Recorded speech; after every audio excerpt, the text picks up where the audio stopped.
Hey everyone, how's it going?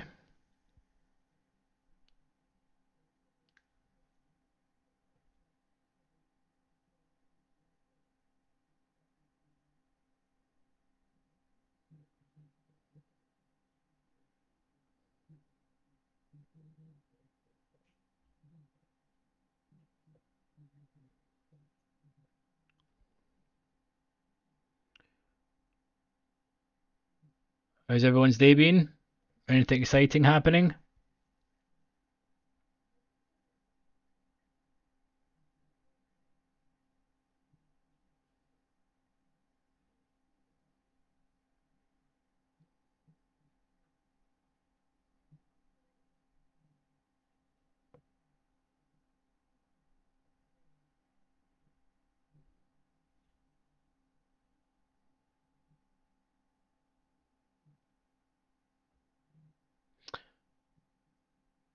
Let me know how your day's been.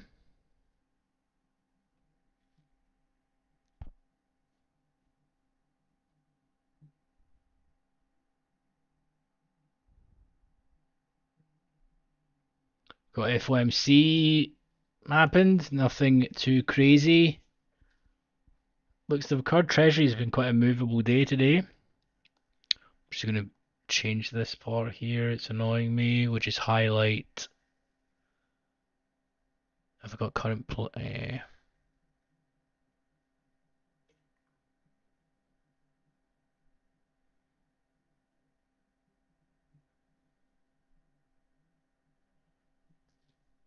I just go to ignore for the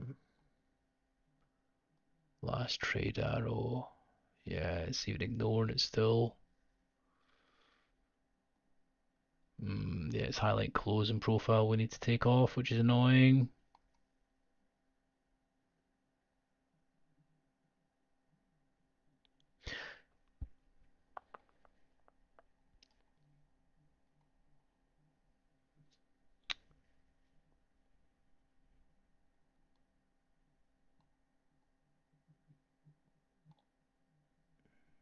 Yeah, it's there. There we go. That was annoying.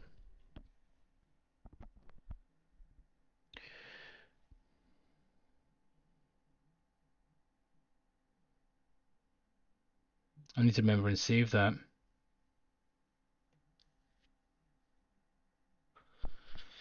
Yeah, so let me know what's been swinging with you today. What's all been going on in the world? Do you guys take any trades? There's like another balanced day, of course, prior to the event coming out, but it looks like we had some skullduggery going on with the job revisions.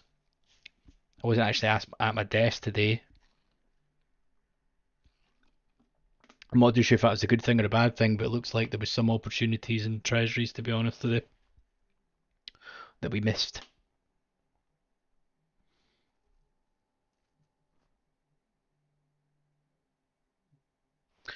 So we're seeing right now, just to quickly run through what has actually happened, minus 11,000 delta, by the way, despite us being at the high of session nearly. Interesting. So that's two sessions in a row where the bed has just absorbed absolutely everything. So as you can see right now, how much the market has been up here, right, with not really any real buying. Same again.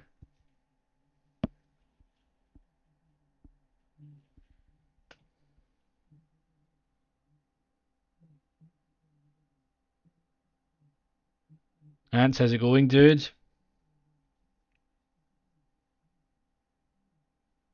Yeah, they're literally up all the time, aren't they? But yeah, the bid is just absorbing everything. I think yesterday we finished, was that not like 40,000 delta or something we finished yesterday? Negative side. Yeah, the market ended flat. Now we've done the same again today, just aggressive amounts of selling come in, absorbed down here, and then we just went straight back up and not a lot of buying, so the offer was pulled. So how's your day been, mate? What's been happening?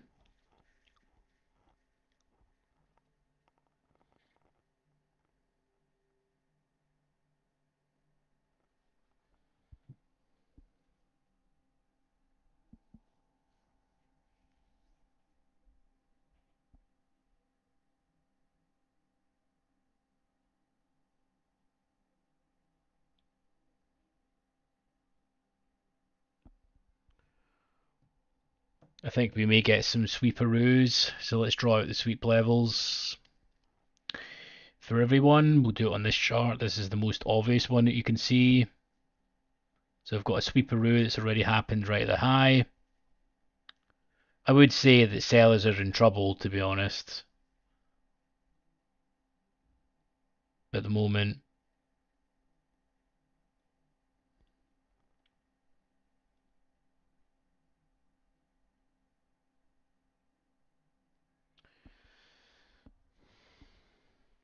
I just don't really see any form of opportunity here to really be buying this.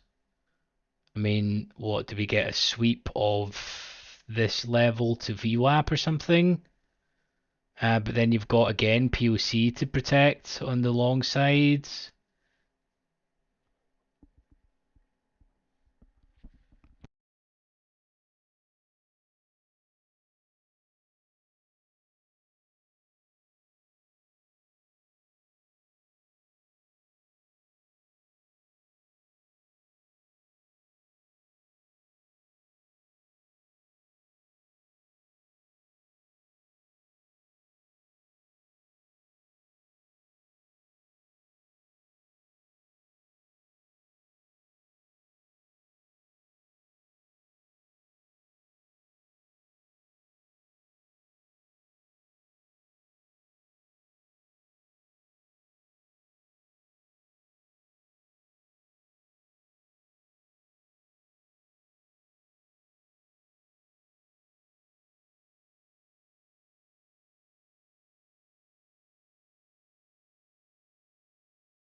Ah, nothing really too important, mate. Let me see.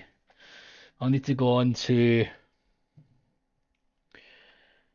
some news feeds, but the market's just completely unrelated. I think everything happened prior. Let me actually quickly have a look here. Financial juice.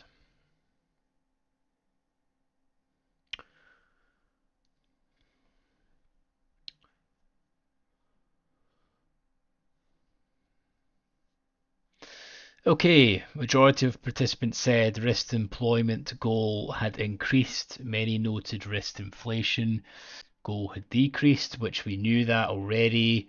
The Fed has been extremely watching every employment number, so there's more employment data out tomorrow. Several participants said recent progress in inflation and increases in unemployment rate provided a plausible cause for a 25 basis point cut at July's meeting, or that they could have supported such a move. Okay, I mean, to be honest with you, like we were at like 100% that the Fed was going to cut in September, so this is just not really expected. Sorry, nothing really of a shocker that's come out. So outlook for economic growth in the second half of 2024 had been marked down largely in response to weaker than expected labour market conditions. Okay, so a couple of the main things that we know. To be honest, nothing has really changed. Um, I think for more cuts to come in, if they see the labour market basically coming in with higher unemployment, less wages happening, then we're in essence on for more cuts. So I think the market's going to be trying to price in 100 basis points cut by the end of this year. So let's say they do 25 basis points, but if these numbers come out the next couple of weeks where they're tragic, the numbers, especially the next NFP number that we have coming out, I would probably note the revised numbers just came out, which is actually slightly worse than expected. Um, so we'll see how the market's going to take that. But very typically, just as a general rhetoric there, the Fed is extremely watching any employment data. that's coming out. Inflation's kind of in line, but the employment, if employment or labour market tends to weaken even more, then they'll potentially have to start cutting more aggressively, which is pretty much the case. So we'll see how that flows in.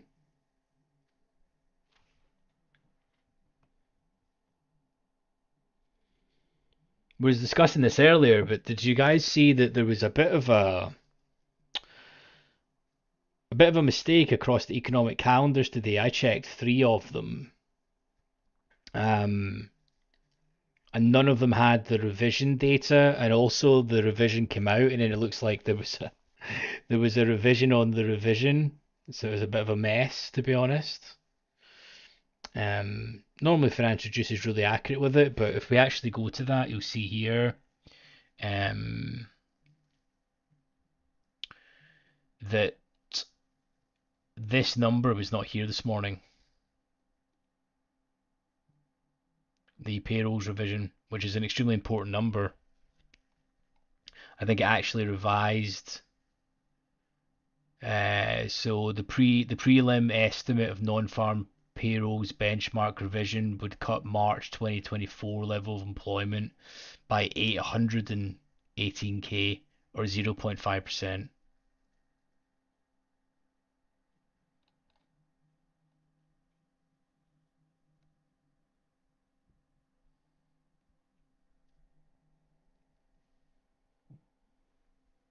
So weaker than expected again. Lulu, how's it going, buddy boy? Patachi, what's good? What is good with you, dude? So we're watching the market grind ever so high right now on not really very much buying. The offer has given up. We're going to see tons of short liquidations coming in soon. And as it currently stands, if this breaks previous day high right now and we see some size, so at a really key level, let's just mark that out. So, really, really key level. Note this liquidity is not real. It's the ghost algo. This is real though, so we'll see if we're going to go down and touch a rue this before we pump up. But if we do break this previous day high level and some actual size comes in, we're going to see 2 things. We're going to see short liquidations above here. They've already done this here actually, to be honest. But we're continuing to grind higher. And really between previous day high and this level, there is not that much to stop it, to be honest. There's not really that much volume. We've got a little bit of a pocket here. But after that, I mean, you can see something to the tune of maybe 10 to 12,000 contracts absorbed at the highs here, then we faded back in. But not that much, considering the volume down here is 15,001 tick, right? And this is across, the guts of 10 ticks up here. So we'll see. If the market wants to go bids, it's not going to take us that long to get back up here to like 56s. But last ditch, this is a last ditch defense here for the offer right now. Nico, what's happening? How's it going, my man? Pikey boy, what's good?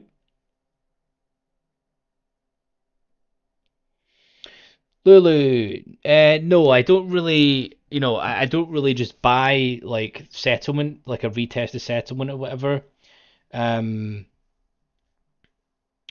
Typically they're a gauge for me if the market's in balance or not, but I don't really buy, like say for example, it just market breaks highs, pulls back to settlement, I buy.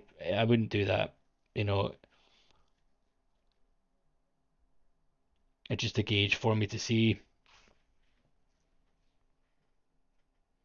He was a very good example about his power. Yeah, I mean, here's the thing, dude. I would like to. What would then make me want to look at that would be to journal that and to see, how frequently when we touch previous day settlement after a break above initial balance high or something, does that is that result. Here we go. We're popping. Not that much in the way here. We're going to see some short liquidations come in soon. So let's see if the buyers want to start banging it here, because if we do, this is not got a lot of room. Here we go. This is actually a pretty good breakout, to be honest, if we can crack this level right here. Literally right here is the high. So we take this out, not too far up to 56s. Sellers didn't take that full 100. There we go, they do.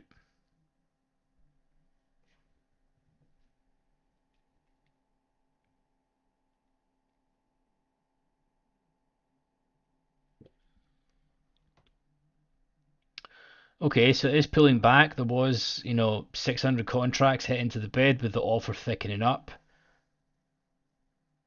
So let's see if buyers are going to continue hitting it here. I'd imagine this would be a little bit of profit taking right now, but we'll see. There should be a stop run if they hit this above the highs. Here we go. Watch for the blip. The blip should be happening. There we go.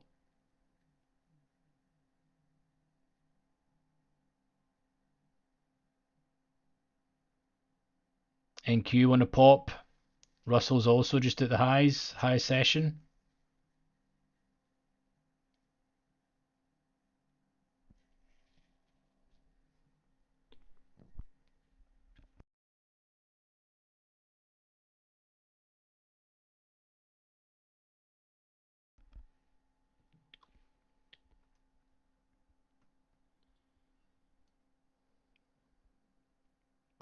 Never a great sign for a seller that they tick up at the high of, the most recent range and they absorb 105 right into it. Never a great sign. There's another little stop. Let's see if they're continuing some profit taking happening. Not too far before we start going up here to 53s. This is probably the one and only time. Look, you see they're starting to fill out the book here, starting to take off some of this exposure. So there'll be net long from here, starting getting out. And what I think we'll probably see is they'll gradually thicken this up, fill out this low volume traded area, potentially give us a little sweeperooski of the highs, and then we may fade back into POC. I'm hoping they don't just take it right to this, low volume traded area and reverse it in, because that's not very clean. You've basically got the buy. You want to see them try and target it right up to 55s here.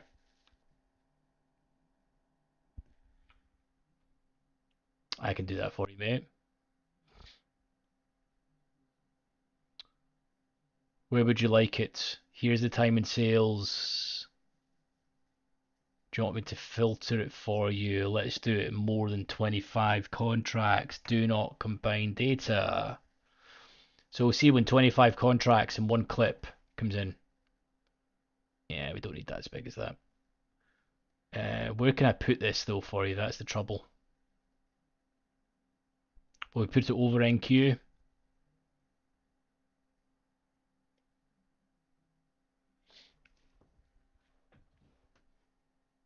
Let me try and shrink this a little bit for you, and then try and fit this in.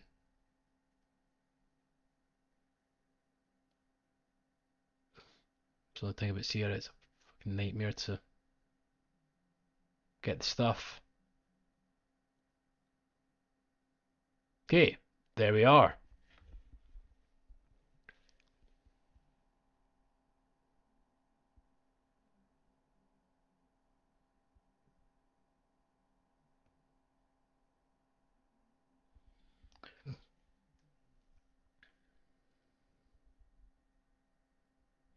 And what we can do as well is, because the depth of market is now thinner, you can't see the profile. We're going to extend this here for you. I need to remember now and not save this. Okay, so you can see this is thicker now, ever so slightly. Okay, so you can see not a huge amount of size actually coming in one clip, so loads of little small clipperoos coming in.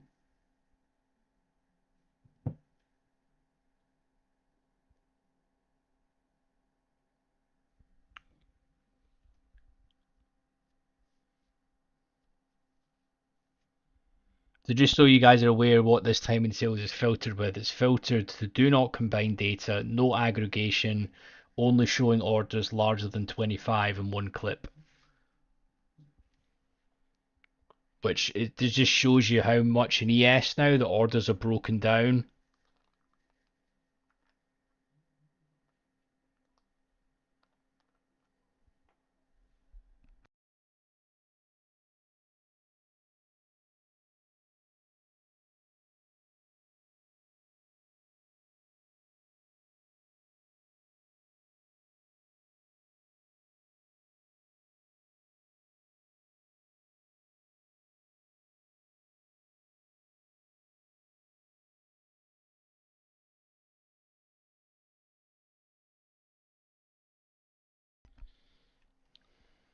We may put this down a little bit so you can actually see the flow coming in, but there's just no size.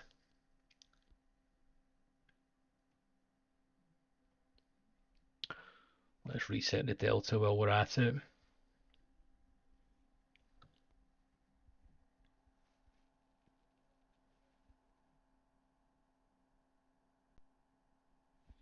Let me see if I've potatoed any settings because this is weird. Min. Yeah, you can see that it's just loads of small little orders broken down. If we filter it by 5, we'll highlight anything above 25, seeing as it's pretty thin at the moment.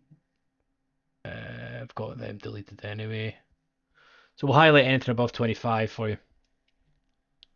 There we go.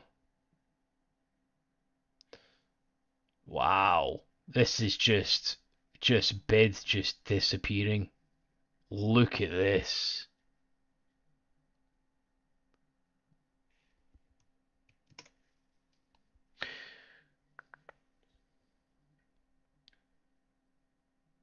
Do you see that? Look at that full move down there. 21 contracts, 22, 33, 43, 38, 23. Just nothing on the bid. The bid just absolutely disappeared. 113 contracts, 42 75s.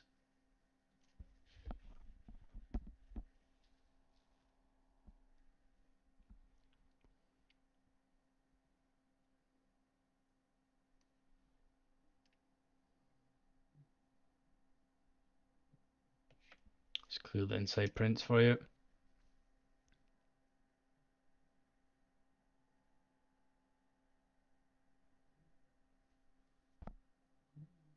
And this is just the difference of ES these days. Orders are broken down and the bid and offer has been pulled to move price. Doesn't necessarily mean there's any huge amount of size trading. Completely different market. It's changing week to week at the minute on ES.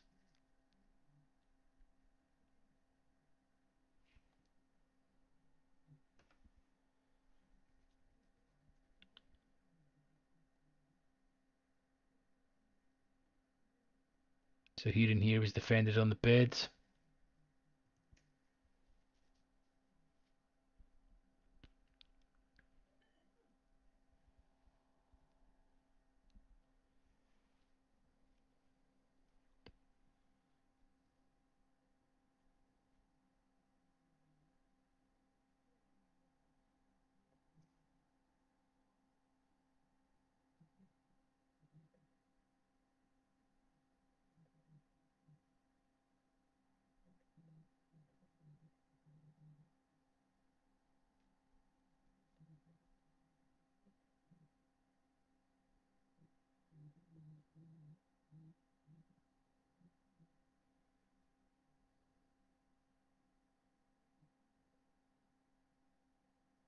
There's some size coming in and off into the bid at the moment.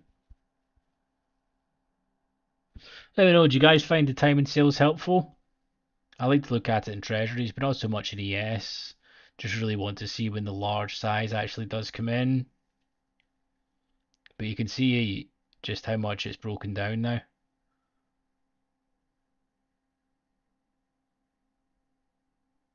Wow.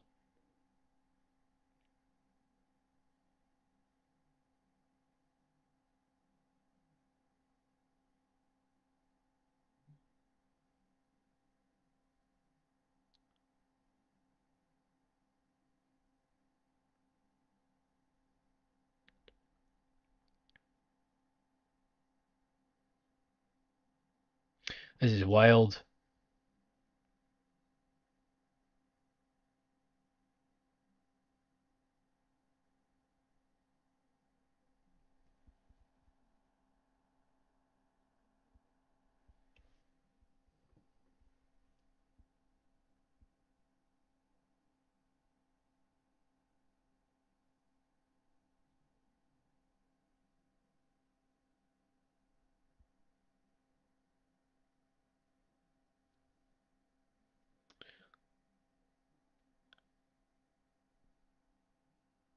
Fig, do you mean the volume?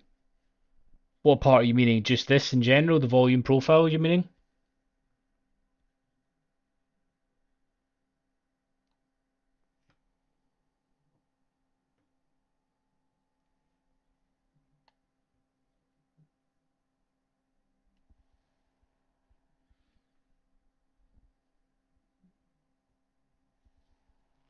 So you're saying the volume bar histogram spikes? Yeah, I mean this is what's already been traded, not this is exactly what's happening in the minute. There's really not that much volume coming in right now. The market's just moving by bids and offers been pulled, which you can see in the tape. We've moved through contracts and stuff with like 37 contracts. The market ticked through here with six. You can see that there's just no bid on the defense at the moment.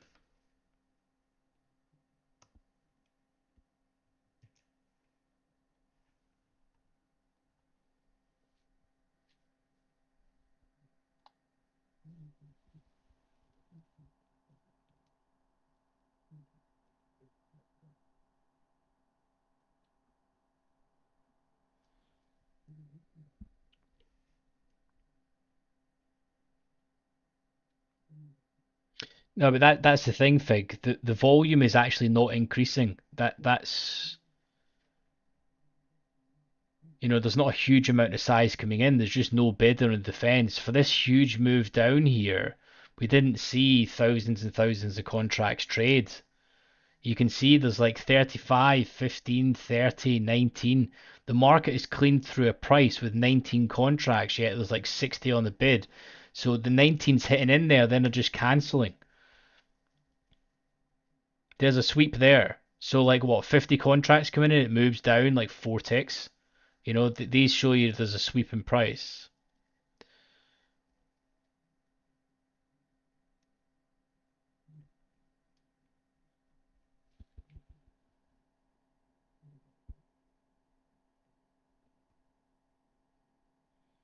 Yeah, James, there's just not any, we've got stuff highlighted here for above 25 just so you can see them highlighted, but it's just like 5, 6 lots that are hitting in here. There's 22 contracts, largest one I've seen in a while, into the bid. We'll continue because you can see this here, with all these contracts trading. Yes, it's the top 500 stocks in the United States should not be moving through one tick with 35 contracts. Do you know what I mean? It's ridiculous. It's just, you know, crazy. So we're seeing there a 50 lot comes in individually, but again, the market's ticking through with no real size. So right now we're just working our way back to POC.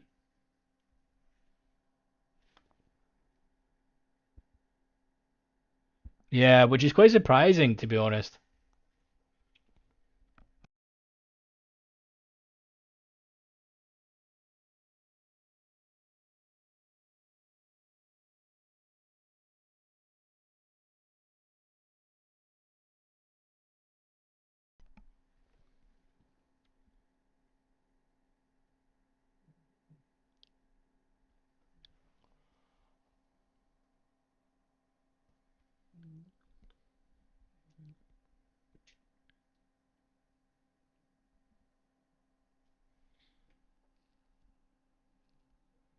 Well, I suppose that there's a thing, Fig. You need, when there is no volume, and the market moves in this way, it's a completely different style of trading than when there's actually volume coming in. Loads of people struggle to go to these different market cycles because they're completely different. What you're seeing at the bottom here is actual delta that's coming in, which we're about negative, I think probably 13k now. If I just put this away, yeah. So this is probably negative 13k with this candle on the session, yet we're pretty much at previous day high. So it just shows you sellers are sort of hitting into the bid, but the bid is reloading and then the offer's been pulled. It's not that much size. It's kind of weird. This happened yesterday as well.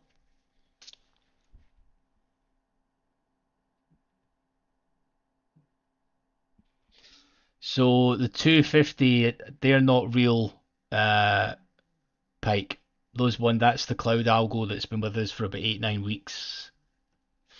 This one's real, but these three are not. This has been here for about 8 weeks, 8-9 weeks, I would say. It just follows price. Notice how they jump up and down. So they're just there to distort the book.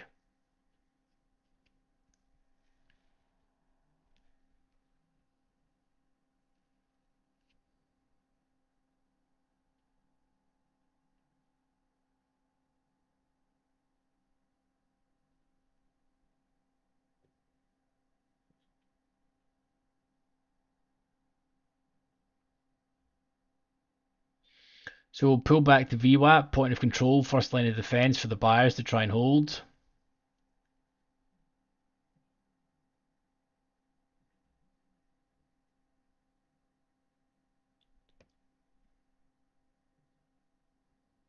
It's not been a single large contract in a while.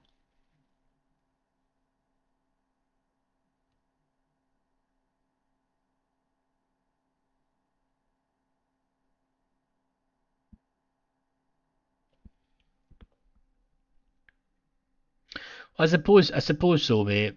That volume, of course, then is going to be relative for that specific session. But I just think it's a completely different um, way to trade a low volume environment than it is a higher volume environment.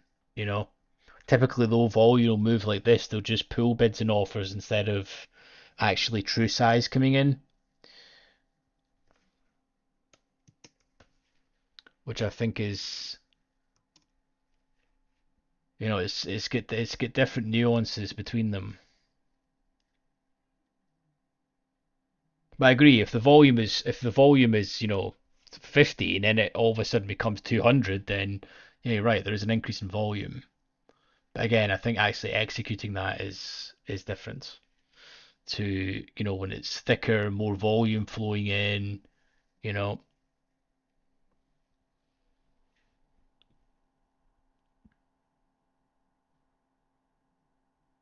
Thanks, Lulu. Maybe they're there to protect the market from some size attack.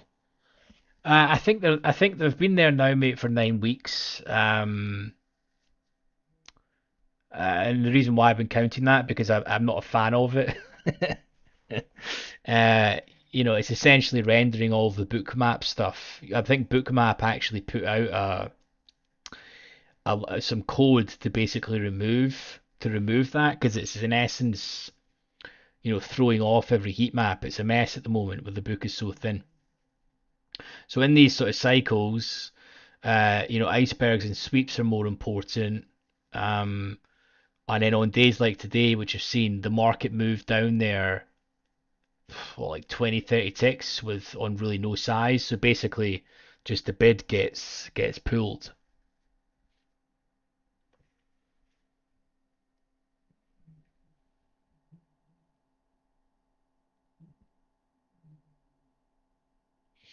Yeah, no, it's a really good point you made, Fig, on the volume. I completely agree that it is going to be relative to there, but I tend to find in trading that and this it doesn't matter if it's me or anyone or the traders that I speak to. I've done so over the years. Um, that typically people are very good in some conditions and not good on others, right? And practically speaking, they lose money on the conditions that they doesn't favor the strategy, and win in good conditions, right? But really, to take that a step further, you need to get very good at identifying what current cycle we're in. Now, that cycle can be, like right now, it's an easing cycle in the Fed, where they're looking to cut rates. Is it restrictive? Where they're looking to then start raising, or is the bid and offer just slightly different? ES, to be honest, since we had that absolute capitulation, what was it? Open on Monday to was that last? Is that only last week? Jeez, oh, yeah. So last Monday, right? Was that only last Monday? Jeez, oh, I think it was. And the VIX had a ridiculous spike. So the ES is just going through crazy weird times at the minute in terms of changes of bid and offer depth, VIX changes, the Fed regimes as well. So you need to the more knowledge you have on sort of understanding these different nuances, the better.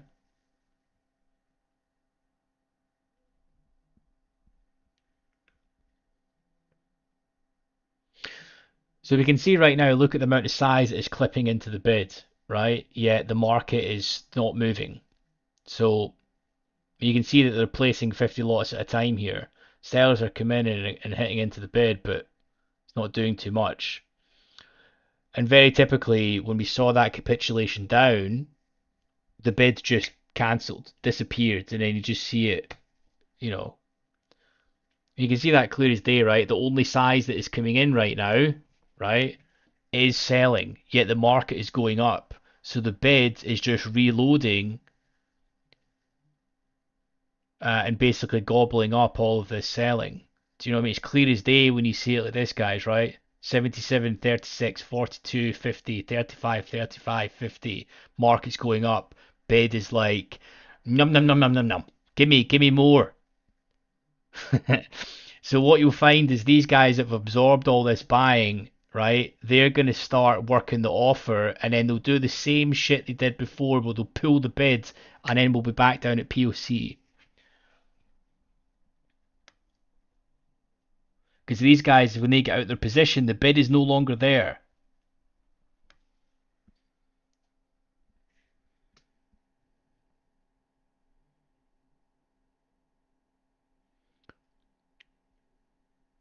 You got 30k bid and 21 ask on the DOM. If you maybe have more levels than me, or have you got ticks combined?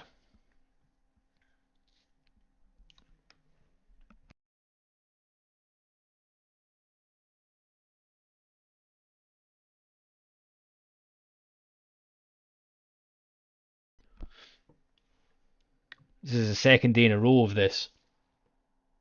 Oh, all levels, right. I've only got the recent, I think it's recent 20 ticks or something.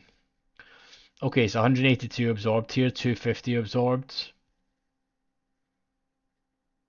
into the offer. Let's see if they can take it to 44 and a quarter. Fill out this 100 lot on the offer. There's a 100 lot just come in. 100 lot just comes in into the bid and market doesn't flinch. Jeez, oh. Such a strong bid at the minute, guys.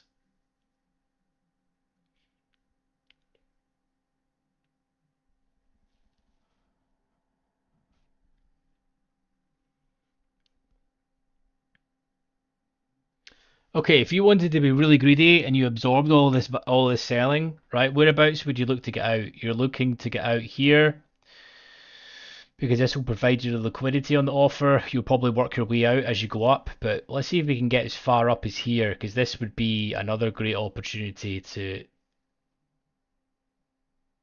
lift in.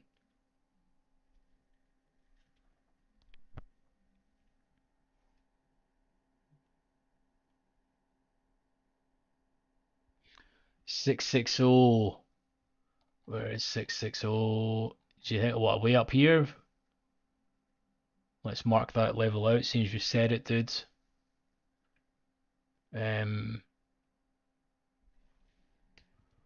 We'll put it as JP.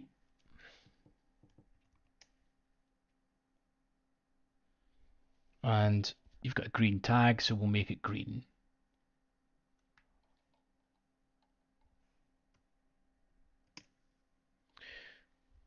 Right, let's see now that we've been working the offer a little bit. Let's see if they are going to pull at all.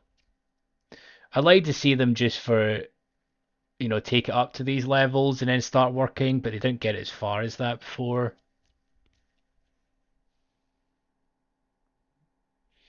Put money on new high. We'll see if the bid. The thing is right now is there is no aggressive buying coming in. We need to see aggressive, like, it's all very well the bid absorbing, right? Because these guys are then going to start working the offer and getting out and maybe keep it within this range. In order for us to actually get, up to, at least this area here, like 52s, for example, they need to start hitting in with some size.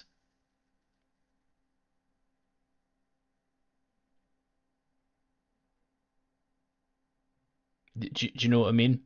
Because it's all very well absorbing all the selling, but you need to start pressing into the offer with some, some oomph, or it's not going to go anywhere.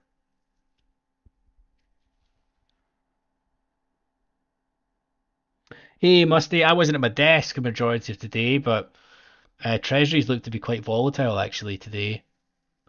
I'm actually quite glad now I think of it, because wow, there we go. There it is. Same theme. Bid pulled. This is weird action, man. They're absorbing the bid aggressively, driving it up with no real buying coming in, and then they're getting out in the offer, and then they're just pulling the bid with no real size coming in. That's twice. Same behavior. Seems to be the pattern that these algos are working at the minute.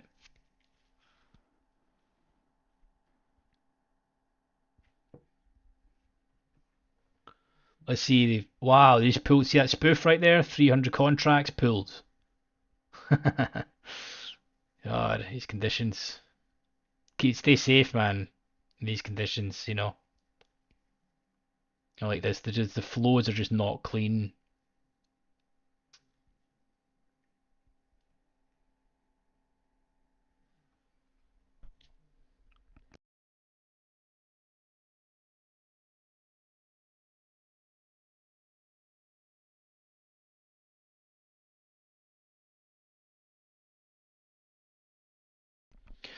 Because the hardest part about this as well to note, right, is see all of this absorbing that has just been done. There is no clear and obvious triggers as to when they're done in the offer, you know, what is enough for them, because this is the thing, we're not calculating a net long position from here. Algorithms are, of course, but we're not calculating the net long absorption that these guys have had to get the market up to there. So in essence, what is happening here is these guys are working out the offer as they go up, and then essentially once they're done, right, they're then just pulling the bids, and then you crash down. But there's, you know, you can't tell when they're done the offer. You would almost need to have a running total. The conditions are just too hard for that.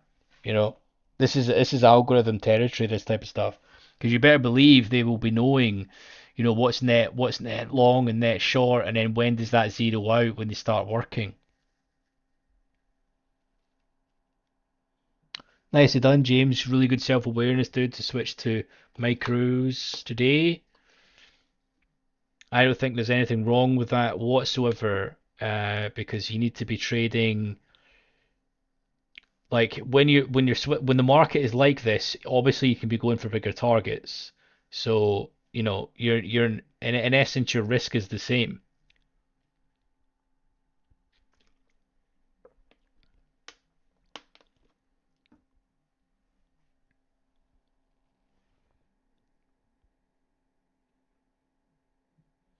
Yeah, I saw that, mate. I saw that.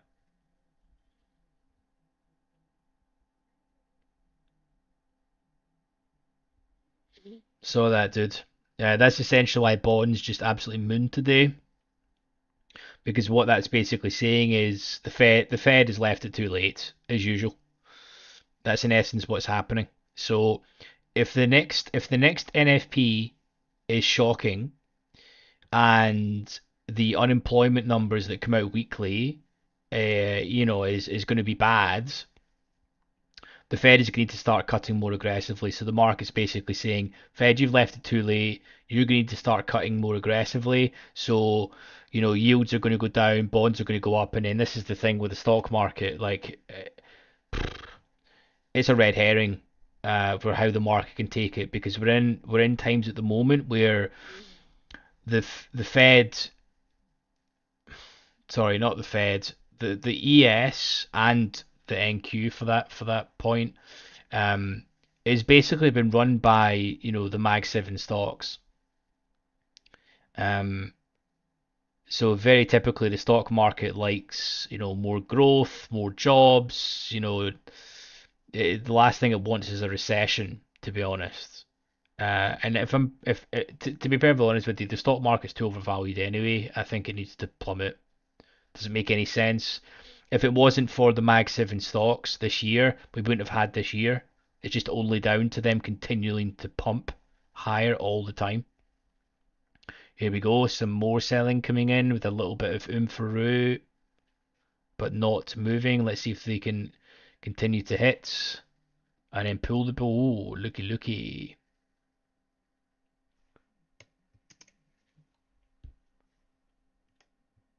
How do you guys find the time and sales up? Is it distracting? Do you like it? Uh, is it intimidating for people that have not seen it before? Is it fairly straightforward? Let me know your feedback on it because we can make it a staple if you guys find it beneficial.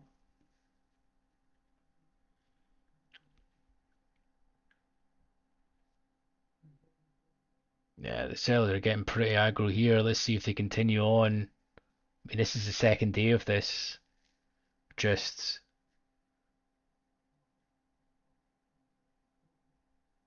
it's never as really one-sided as this.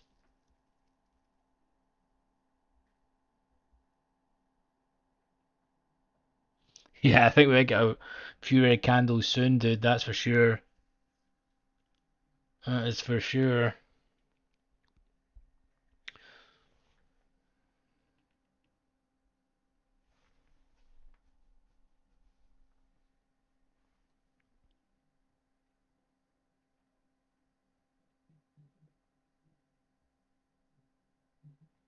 Again, market moves through like 4 ticks with like 150 contracts.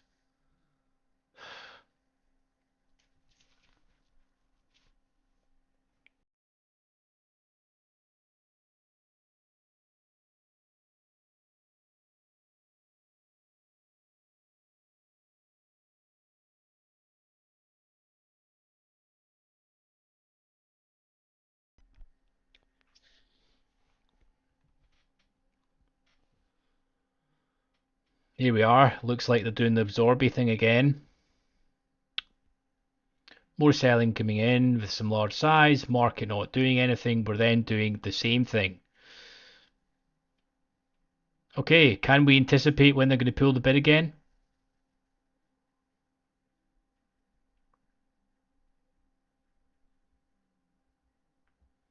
There's an iceberg there at 39s, 210 absorbed, nothing was shown.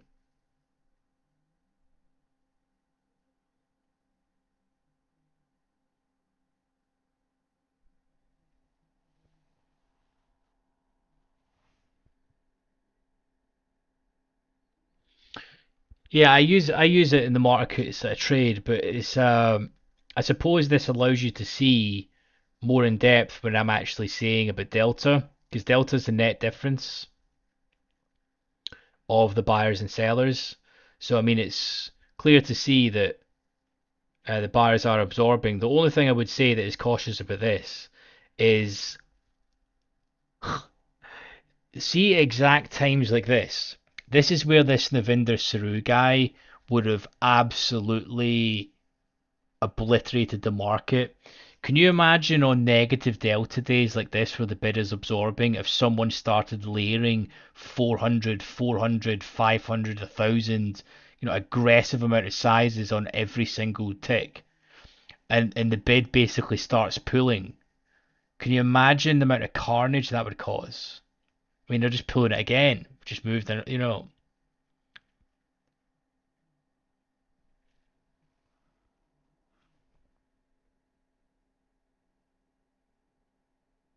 Hey Alex, how's it going, dude? Nicely done, mate. Especially on a day like today, it's been pretty crazy from what I've seen.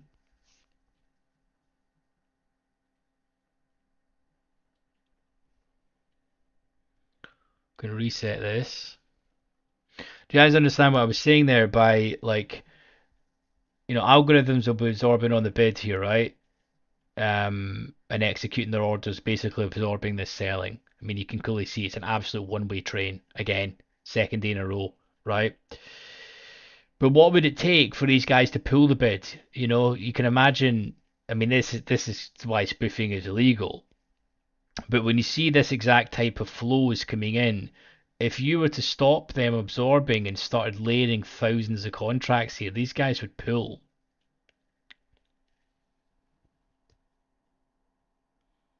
Yeah, exactly. This is a prime example of probably the biggest holiday season in the world is August. So you know you can see here that basically one side's just absorbing. The market's going up with no real size. Then one is pulling. Then you're doing the same. This will be the third time we've done it now.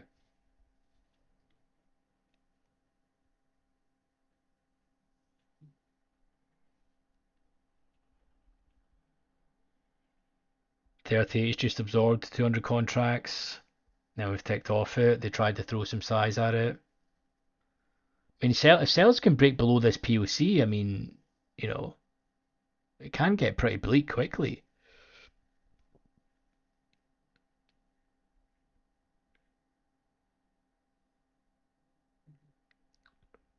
It's just not looking very likely at the moment to do anything. I mean, you get into POC and, trading like five contracts into it and stuff. uh, but yeah, really good, Igor, really good analysis there, mate. This is just summer months.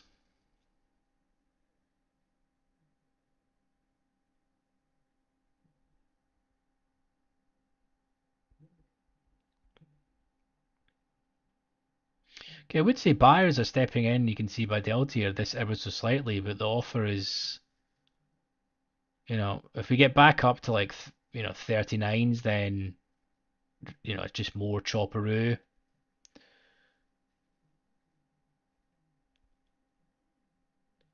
If it's the fact ever so slightly, the offer is started to absorb here, ever so slightly, which is the last thing you want if you're a buyer right now. See if they take this 100 lot.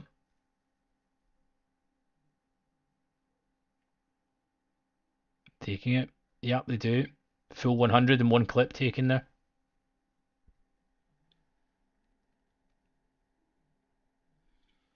19970. You're talking about NQ, aren't you, Alex?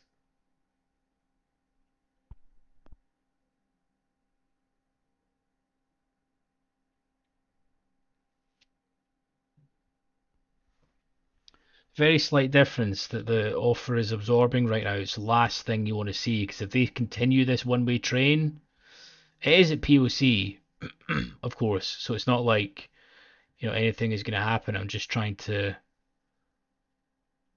see if we can crack this.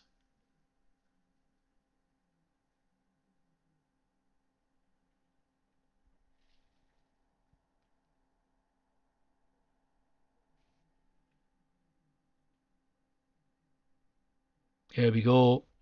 There it is. Very subtle change there in the offer that they're absorbing. Very subtle. And here we go. Here it is. Are they going to continue?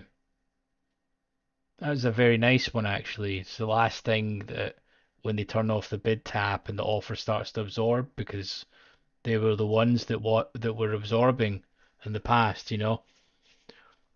You get efficient to train your eye for these little things.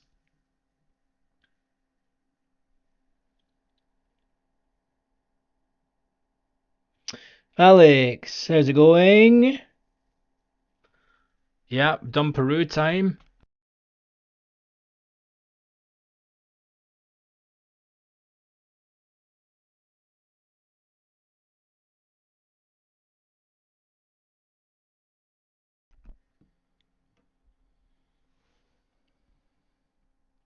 And right back to POC. More wishy-washy. So market moves, from 31 a quarter back up to 35 and a halves there on no size again. So let's see if sellers are going to continue pressing here. Or are they just now going to pull the offer? And then buyers then start getting a little bit aggressive, and now you run back up to previous day high. Now all your bid working is done on the offer, so you've sold everything off, and now you continually run up. Let's see if that's the plan of attack.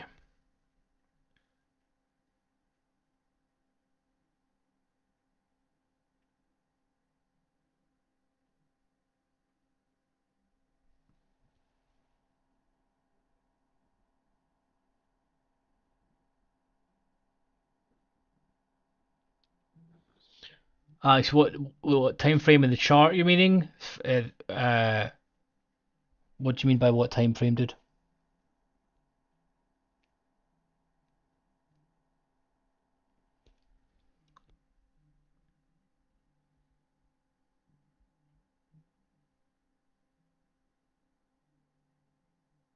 This is just not going anywhere, is it? At the minute. So note this low here. We've still got all this crazy volume to come in the next 50 minutes. So we'll see what happens.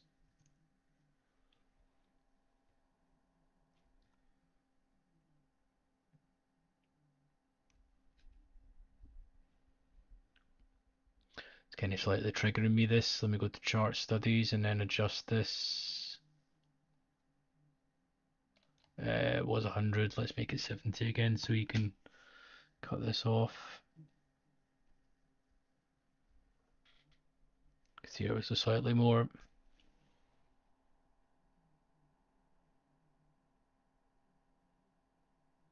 Oh, you guys are both in Austrian. Look at that.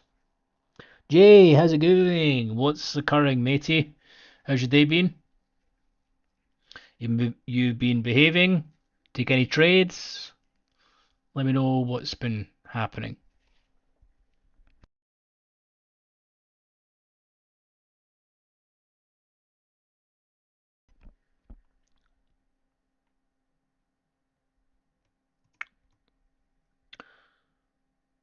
NQ is just absolutely floating at the minute. ES is not doing anything.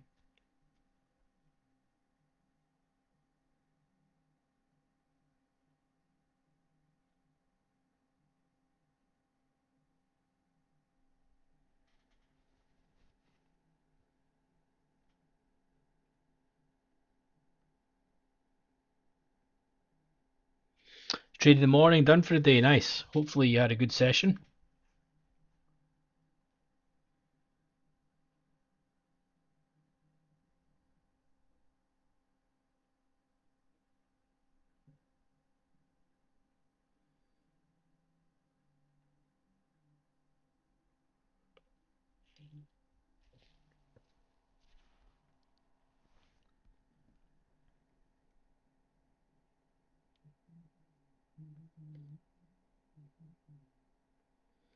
Thanks, Alex. Appreciate that, dude. Yeah, it's hard to. It's like anything, you know.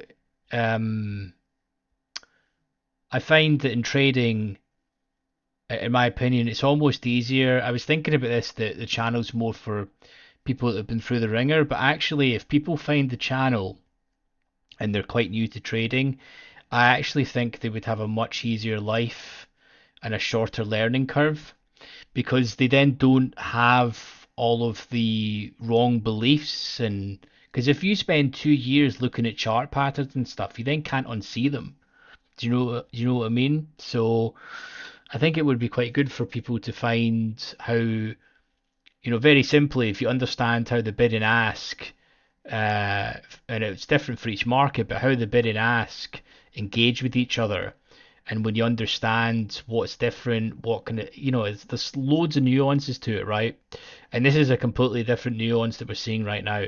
This is predominantly why loads of people don't like to trade summer months because we're seeing no real volume, but the market still has to move. But thanks for the kind words, Alex. I appreciate that, dude.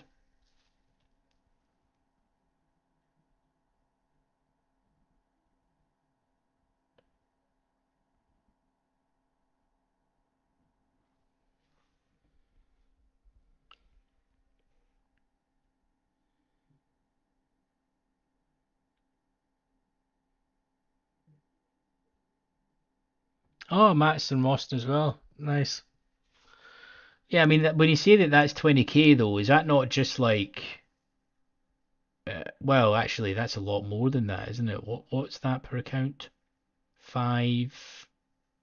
No, it's more than five. That's 1k per account. Sorry, I was being a potato with my um arithmetic math there. This action sucks. This look at this. It's just flippy floppy, you know, pulley biddy, absorb, lift, you know. Continual theme has been so far, let's aggressively hit into the bids, bid will absorb, lift up some more, do some business in the offer. Then sellers are like, okay, buyers, time to pull the bid. Okay, Mr. Offer, we'll pull it now, and then let's dump down, and then we just do more flippy floppy, untradable.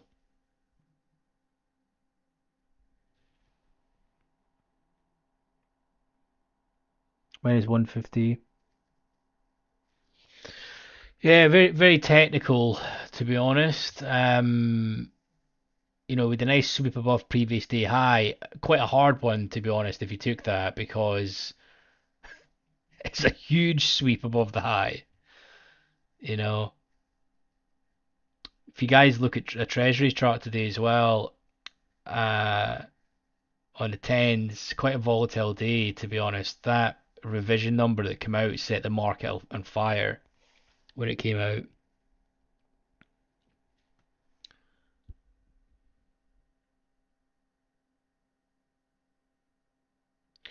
I think if I was to take a bet, right? I've not looked at ES, sorry, NQ. I don't look at NQ. But if NQ is anything like ES, I can tell you one of the trades that Matt lost today. Now, tell me if I'm correct. Market breaks above initial balance. He takes the retest of initial balance, capitulates, and he loses. How's about that? Is it just one of his? That's one of his staple trade setups, I think.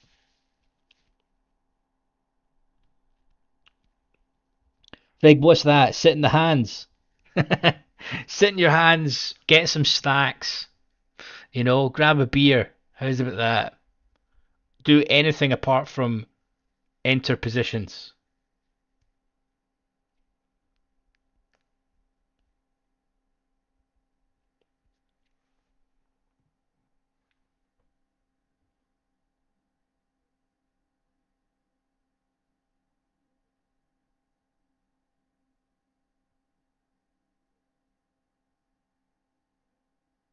Thanks, Alex. Appreciate it, dude.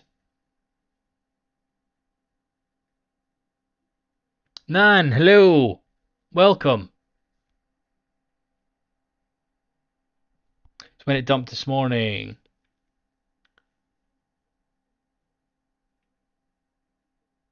Oh, you took a oh you ventured into the commodity land, did you, Jay? Very nice. You ventured into the. You were fighting BP today, were you? Nicely done, mate.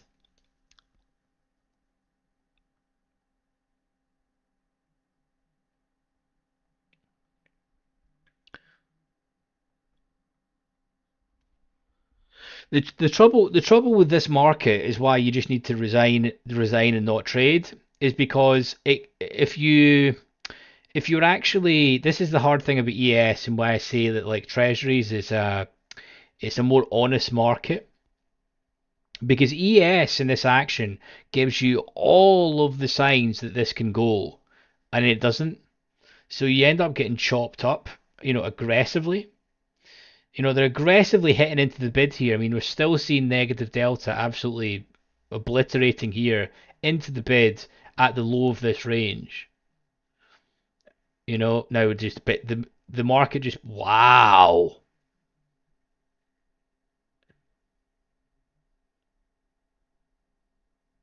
Wow, that is more like it. Dump more.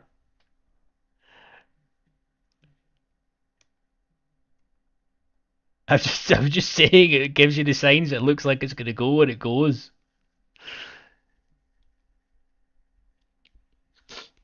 Wow. Traded through a contract 6, 12, 31, 33, 12. Didn't. Oh gosh.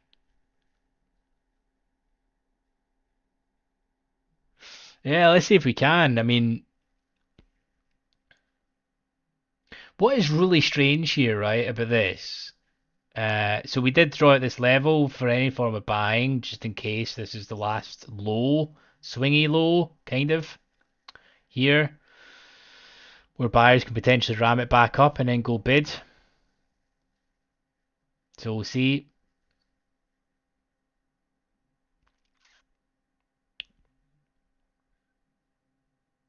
You always got to think to yourself in a way that, like, there is just no. So for the last one, that's 5, 10, 15, 20, 25, 30, 35, 40, 45, 50. The last 50 minutes, right? We've just seen an absolute landslide of aggressive selling hit into the bid. You know, and the only way that's ever going to go is basically the bid needs to be pulled. And every time you've seen it dump is when the bid has been pulled. There is absolutely no way you are going to preempt the bid being pulled like that. You need to basically step up and take shots when it looks like it's going to happen. And I personally think for these types of conditions, if you try and preempt that, you're going to get slaughtered.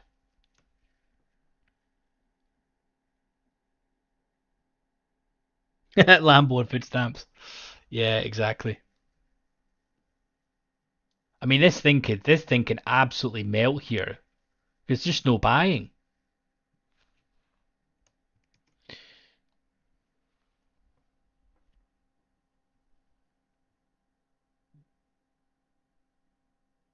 Negative 44k delta, I think, or something like ended like that yesterday, wasn't it? Crazy.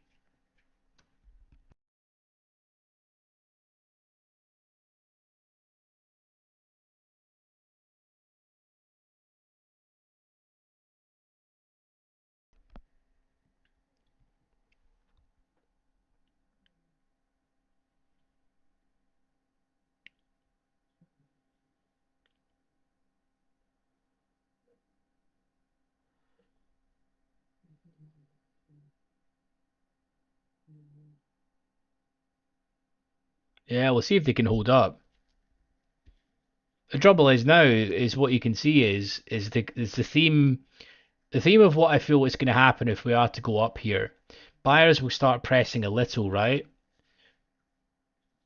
And then the offer will just pull.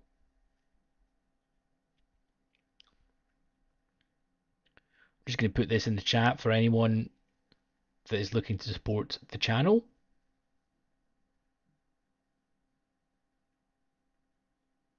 Very few lovely peeps that want to show some extra support and helping my coffee fund. 3 day. Oh, Here are my stats this week: 17 trades, 2 losses. Wow, 6 days, no losses until today. P&L is a healthy. Okay, nice. And you've got 3 more days to pay out, and you've already hit the threshold, right? Wait, it's 50. Yeah, so you're above it.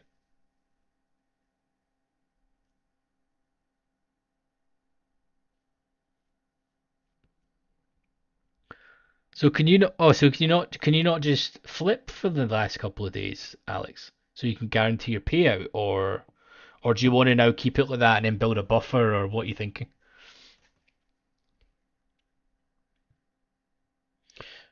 I would say for your first payout, like it maybe be a great. So here's the reason why I'm saying this. It may be worth taking a payout sooner than you think, if you can, because it makes everything that you're doing actually real. Like if you've never physically taken money out of the market and actually spent something with it, it can be a very sobering feeling, to be honest with you. Because a lot of the time we see numbers on the screen, and sometimes there's a psychological block from actually being real Benjis.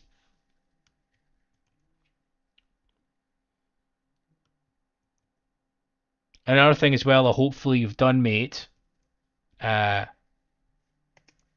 I'm just trying to look out for you. Is if you went into Rhythmic and went into your account, right click and basically adjust the hard stops on there so that if you do have a day where you see red, it's going to close you out. Um, you know, did that too. Nice. You're taking the max. Well done. Set it for okay. Well done, dude. Well done. Excellent stuff. Excellent stuff. And no changey. If you have a bad day, mate, I can tell you this for doing this for damn years. See when you hit that stop, right, for the day, you very, if ever, right, are going to turn that into a positive day. So just accept it. It's the cost of doing business.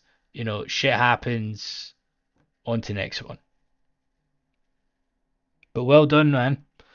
Geez, you've progressed so much over the last coming months. So well done, mate. And what's is super interesting is you were relatively new to trading, and you've actually only been learning order flow since the beginning.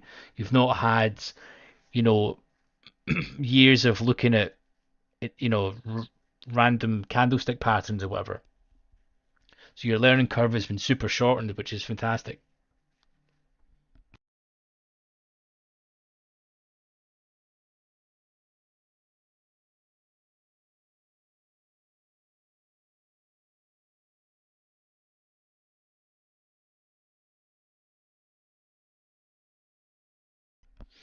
Exactly, Fig. You're completely spot on there, dude. Excellent, mate. Especially as well when you dig into your journal and you realize if you're losing, your journals will tell you this your metrics, but if you lose like 2 trades in a row and typically you're normally got a higher win percentage, just as an example, then you need to take a break. But well done, man. Great. Yeah, exactly.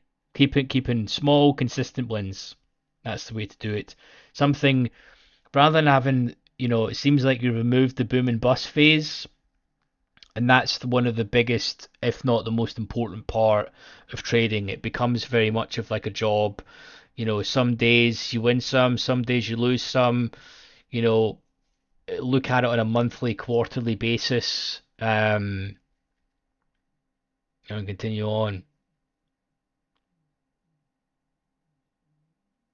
Simon, so these are basically orders that have been executed. They're clearly aggregated from here. So this is size that is coming into the bids that is aggregated in that price because we've seen there's not actually enough size that has been hit in one clip. So I'm going to need to look into that because ideally these should be non-aggregated.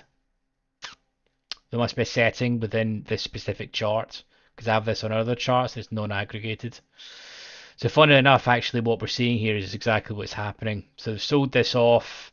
The buyers are pressing in ever so slightly, but the market is going up and the offer to get here is basically being pulled. So we'll see if the sellers are going to continue this trend. Now the fact that we've done the classic dip below VWAP that everyone looks at, now we're back at POC.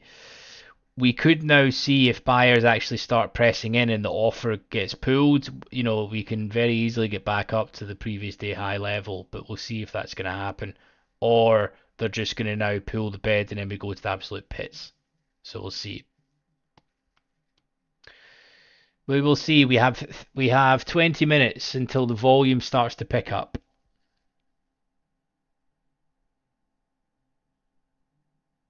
Hey John, should you leave a cushion, for example, if you're up 2k, I should leave 1k, or try to hit 3k and leave 2k?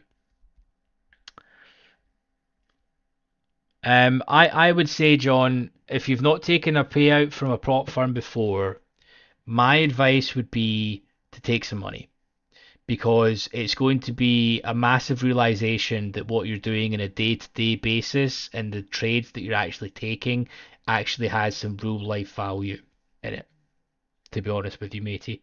Now, don't leave yourself with, not enough of a cushion that you're going to be struggling, but take something, mate. Take something out and it'll realize that all the hard work, you've got to reward yourself, man, and then you realize that, I don't know, you take out $1,000, take the family out for a nice meal, whatever you like to do in your free time, and go and do something cool.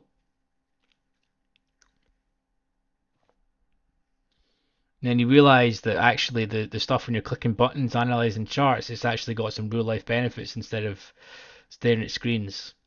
Because, if you had to physically put down 1,000 cash on the table, it would be a completely different ball game for stepping up. So some people lose sense of reality because it's just numbers. So I think it's something to definitely take into consideration. And also, I would say that never keep a huge buffer in these accounts because with these, if it's with your broker, then fair enough, because the money's ring fenced. If they go under, your money is ring fenced. And what I mean is when you open an account with them, they open up a named client account in your name. So if they ever go under, your money is not anything to do with their funds. So it's not commingling or ring fenced. Sorry, it's not commingling or a slush fund. Prop firms, on the other hand, forget it. Your balance, you are a direct liability on their books, and if they go under, there's absolutely no chance you're getting that money. So if it's with a prop, take as much as you can.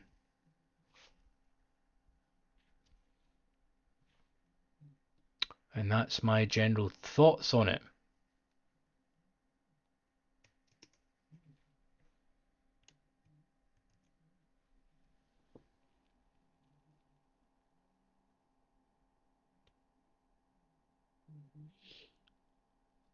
Nice, Lulu. Yeah, exactly. And that's the, you know, at its most basic core, what you're seeing right now in the depth of market is actually what's creating the charts.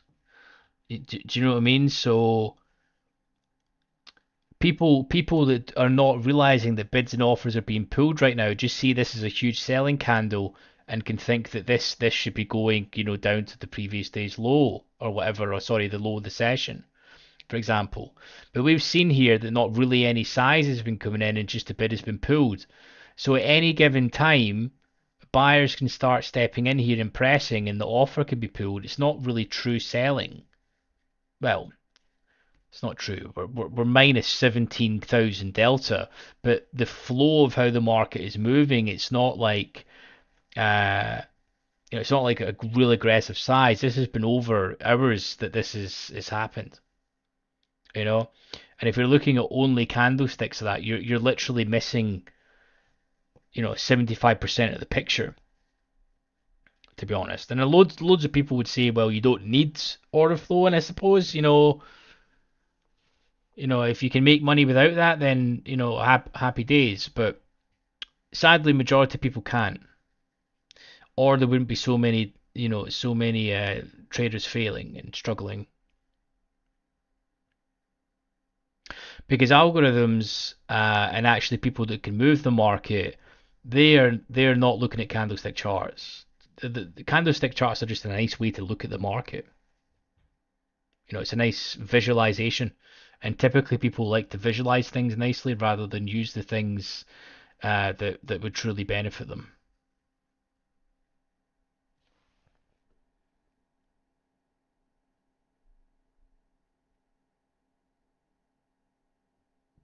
Yeah, exactly. And that's exactly it. I mean, I'm not going to name any specific strategies. We've done that enough recently, but the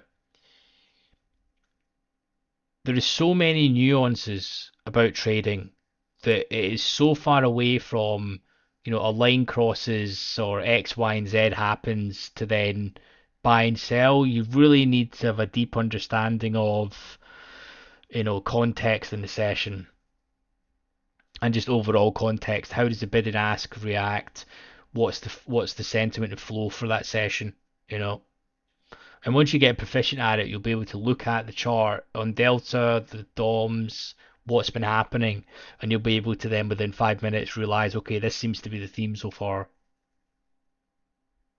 And then you need to realize that, do I have an edge in this theme, or should I just, take a walk?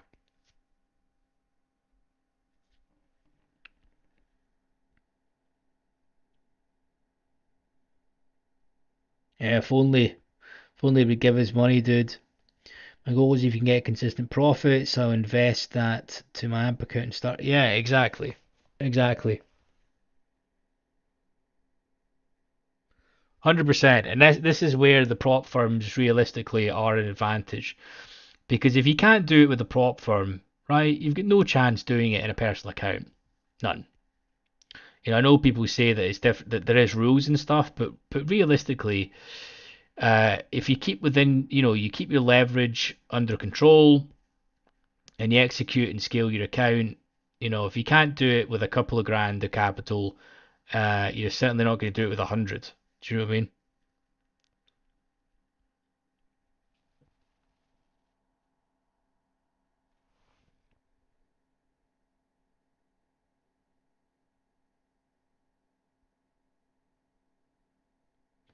Yeah, I agree. I agree with that. I agree with that, Fig, for sure. But the thing is within that is where's it's just the execution part that's hard, right? And I completely agree. I mean, if you I don't know, it doesn't matter what the strategy is. If you somehow had a signal or you somehow thought that this was going to go down here, um, and you were short and you're making money, fantastic. But it's the actual execution and getting into that. There's nothing is clear. I can probably say that there would be more people trying to buy this because it's at VWAP and point of control than there would be selling, as traditional charting goes, um, to be honest. But I'm completely with you. If the market's going up and you're long, who really gives a crap if if those buyers get in or not? You're still making money, right? Completely agree.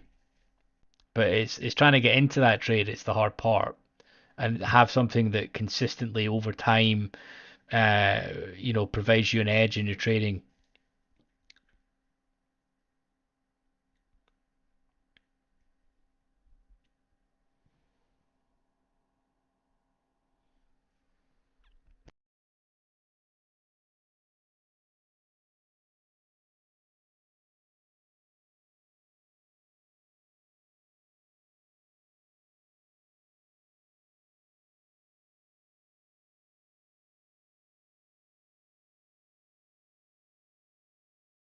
Very good point, Nan. Very good point. I think diversify them.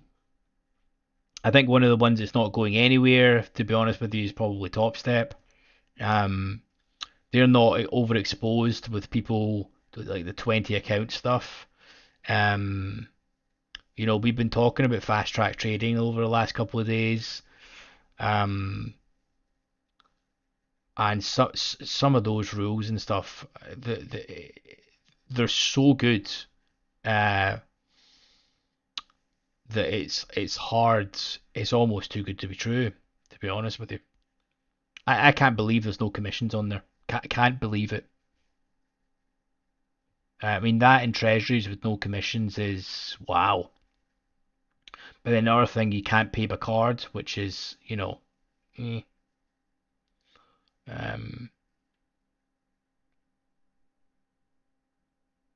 I know a lot of traders as well that are using it, and they are getting payouts and stuff, but I don't know.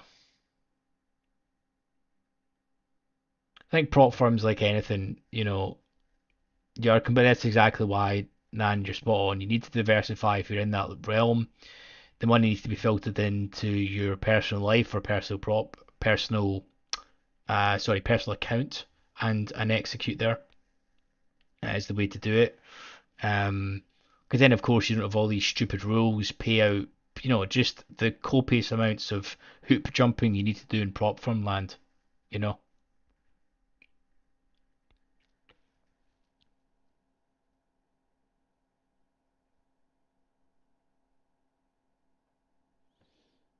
Yeah, exactly, Fig. Exactly. I find a lot of the time though, it keeps me out of bad trades because realistically, if I was to step up and sell there, I would have probably got mashed tons in between it, normally. But yeah, Top Step's a good company. The only thing I feel that is lacking with them is their commissions are too high, to be honest with you. Um, and they've been long enough standing now where they should have a seat on the exchange, in my opinion. That would really separate them apart.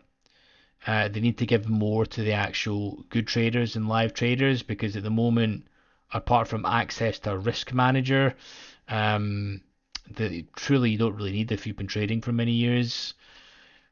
There's not really that much advantage. A true prop firm, has really good commissions. You know, in the market.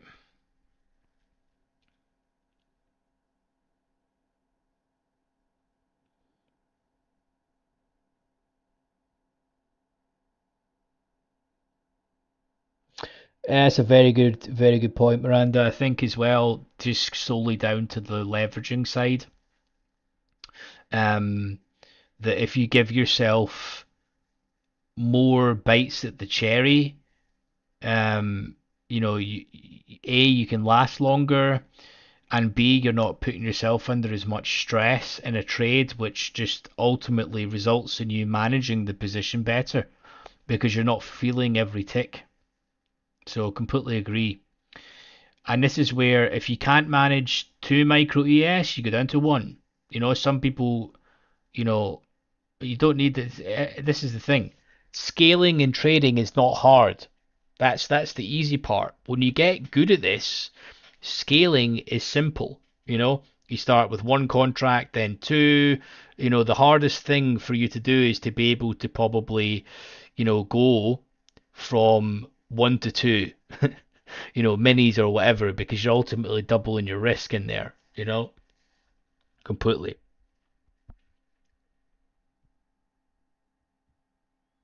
So Rome wasn't built in a day, as the saying goes. There we go, just bid pulling again.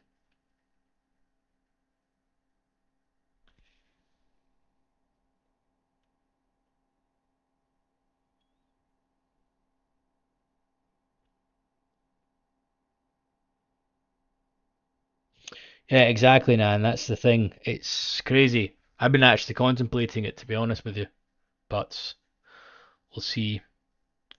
Milk. Yeah, actually, let me know how that's going, dude.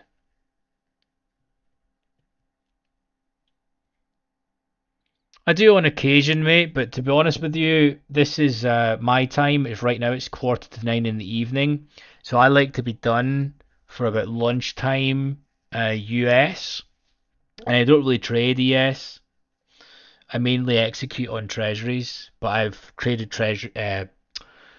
ES for many years, and I just don't like how the bid and offer is so thin. I prefer a market that is thicker.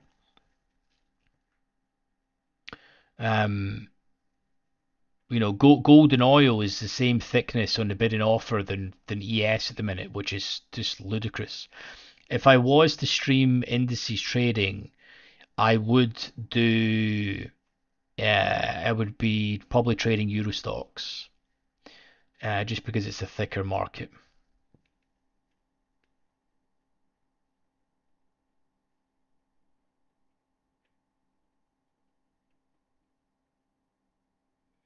Exactly, Pike. Yeah, nothing wrong with a bit of cat food, dude.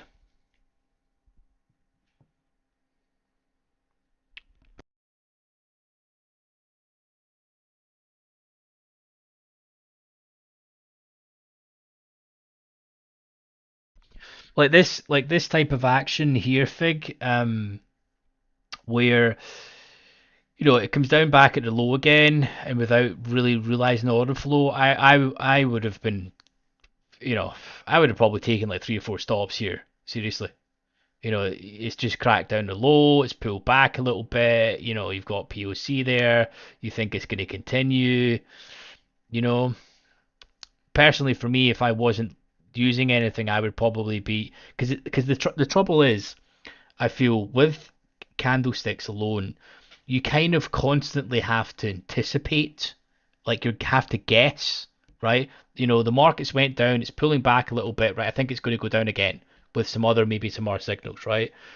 Whereas order flow, you're being more reactive to actually what's happening right now instead of having to anticipate, if that makes sense. um, which I feel is kind of a slightly different mindset to have of the market. So you're reacting instead of anticipating. Now, don't get me wrong. Some trades where you're at value area high and you think it's got some legs, some correlations in your favor. There's some buying coming in, and you're anticipating that the market's going to break. And those are the days where you have a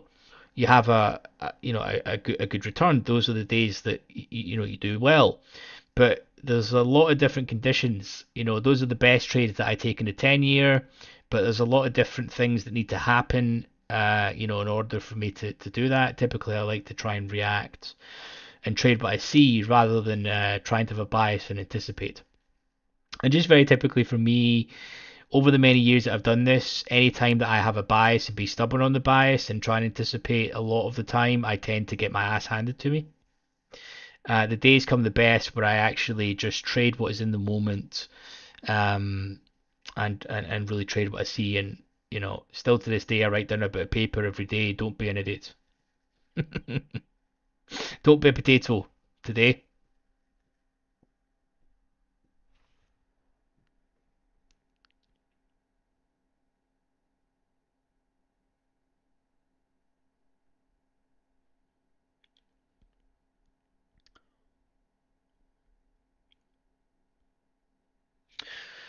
Alex, so I'll give you some examples.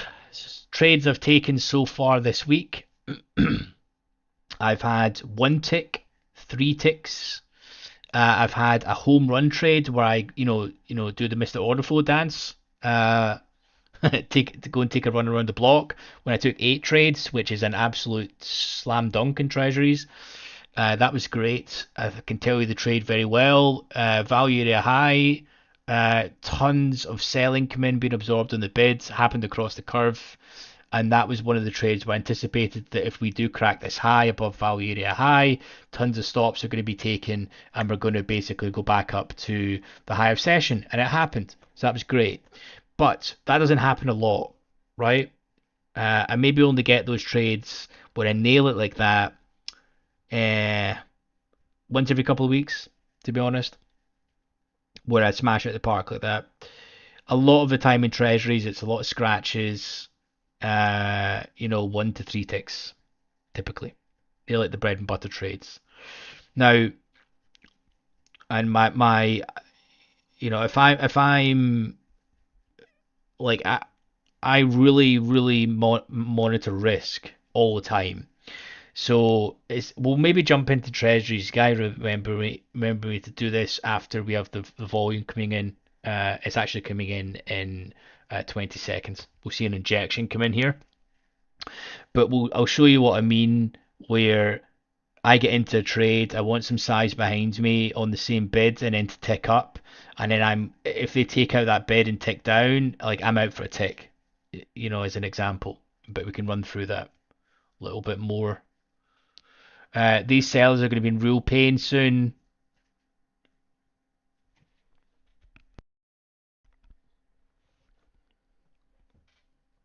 Now let's see. Yesterday we didn't get a very large, like short liquidation or correction of these people closing out these positions. So let's see if we do today.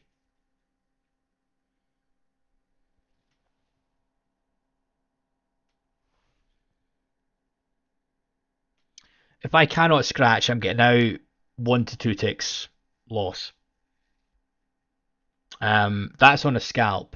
If I'm taking a trade where I need to give it a little bit more room, which I've already predetermined before getting in the trade, 3-4 ticks, but I'm still managing it, to be honest with you. But if I've not predetermined that before getting in the trade, I need to manage it accordingly, because out of the longest time I've done this, you cannot make good decisions when you're in a trade. You need to have already come up with the plan before you click the button, because doing it ad hoc when you're in it, unless you get really proficient at it, it's just not the best way.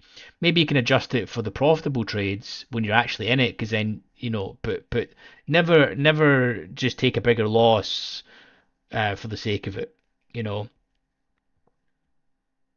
And this is why commissions and treasuries is extremely important, because you can, get in the bids, the bid pulls, you're out, scratch. You get in the bids, the bid reloads, ticks up to the offer, you're out for a tick, right? Where if it doesn't be conducive to what you're seeing, then, you're out. There are so many nuances to treasuries, it's hard to explain. Completely different market to ES. Currently, right now, if I bring up a calculator and show you this right now, what's in the current bid and ask. On the 10 year, say we say there's what? We'll say it's 40. So is that 100 times? 40 times, yeah. Yeah. So on the bid and ask on treasuries, it's 100 times more than ES. So it doesn't move as much. So you've got much more room. By the way, we're seeing this exactly happening, where they're now kind of seeing a little bit of these shorts having to close. I want to see a lot more. I want to see this try and get back up to like at least 10k. That would be really nice.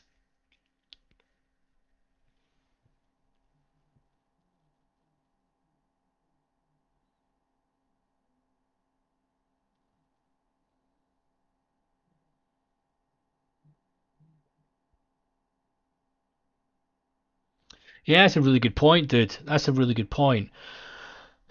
I can tell you, because I remember it well, because it's a really big turning point. For me, it was boom and bust. So I would have big days, and then I would have large red days, and I would end up trading emotionally, because there was big red days in there, and basically just oversizing. This was years ago. Um, and the big changer for me was just consistently being able to grind it out.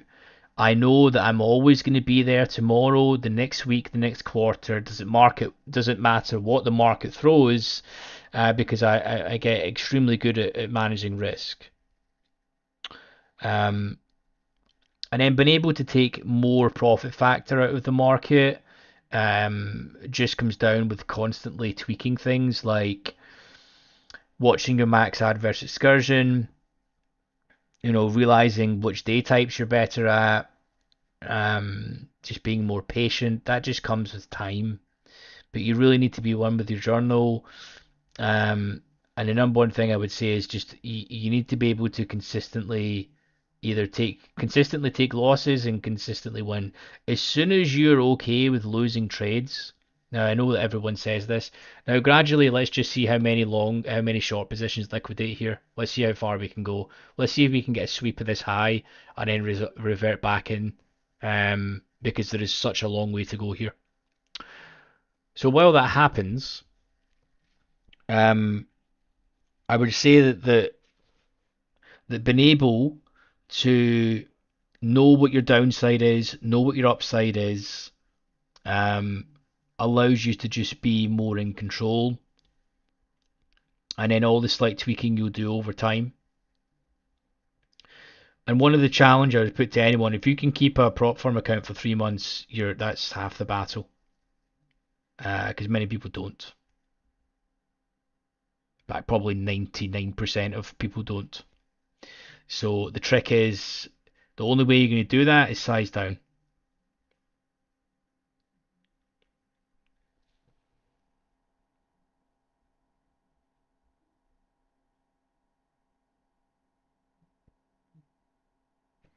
Can you copy your trades? Yeah, so I operate two solutions. I have an account with TopStep that I have multiple of them and copy trade there. I have that in one instance.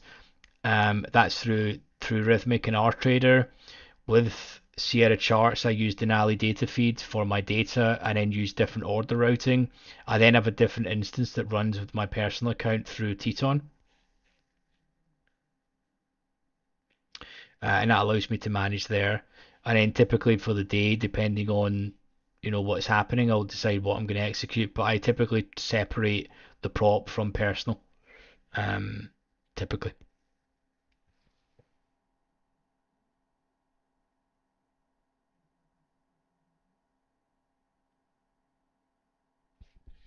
Yeah, and the thing is, if you go onto Twitter and you go onto some YouTubers, man, they make it out that it's so easy. I'm going to tell you it's not.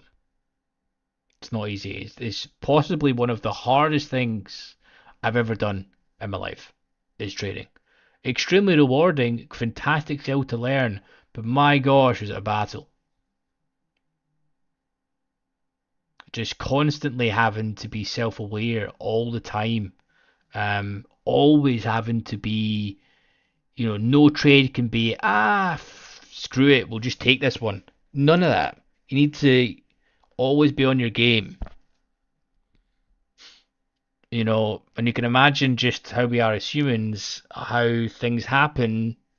One of those days, for whatever which reason, sets you off. And that's why you need to have your hard stops in place. The reason why I'm a big proponent of the hard stops, so I'm saying that for a reason. If you've got a broker, either if you get the prop firms are not going to do that because they want you to lose.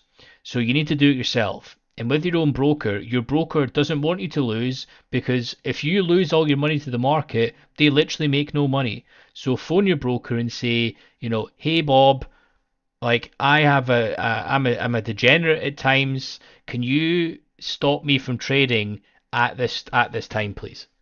If I make mistake, if I'm lost this on the session, please cut me off, right? Is what you need to be thinking. Now we have 1 minute here till algo time. I think let's see if we can bang it all. It's too far away now. I think we'll probably just reverse it back into the mean from here. But again, just not that much short delta here has been covered. So we'll see how they're going to do it. But use the tools to your advantage, guys, and take your time. Because here's the trouble, what happens is you end up over leveraging on your trading, right? And then you fail a challenge or you lose some money and then you end up feeling terrible about it when actually your strategy and thesis and overall mindset, there was nothing wrong with it. It was just that you over leveraged. And then typically what happens is people think it's a strategy, then they strategy hop, and then they lose another 6 months of their life, you know, and then they just continue on this cycle a lot of the time. Okay, so we have 30 seconds. The volume's already coming in, but nothing major. Let's see what we can do here.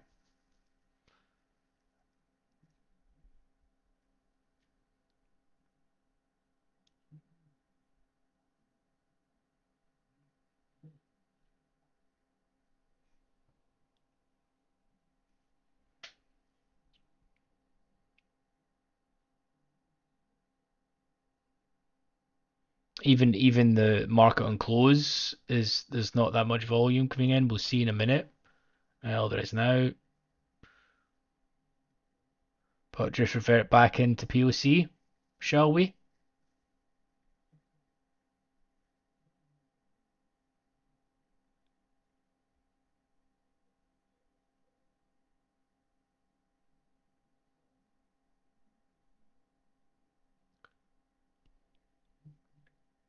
Because blabbing missed action there, but again, more selling coming in and the bids absorbing. See if we can work our way back to 35s to end in a complete non-existent day. We opened and closed at the same spot. That would be interesting to see.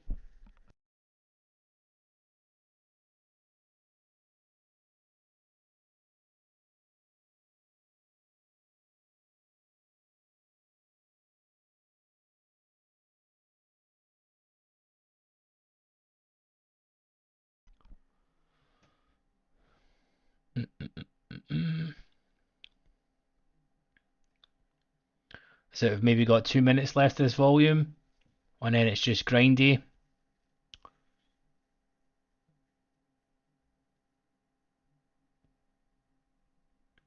The Russell is at the high of session. Interesting.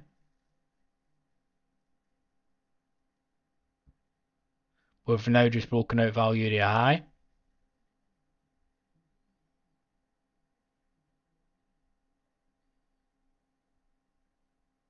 NQ still pumping.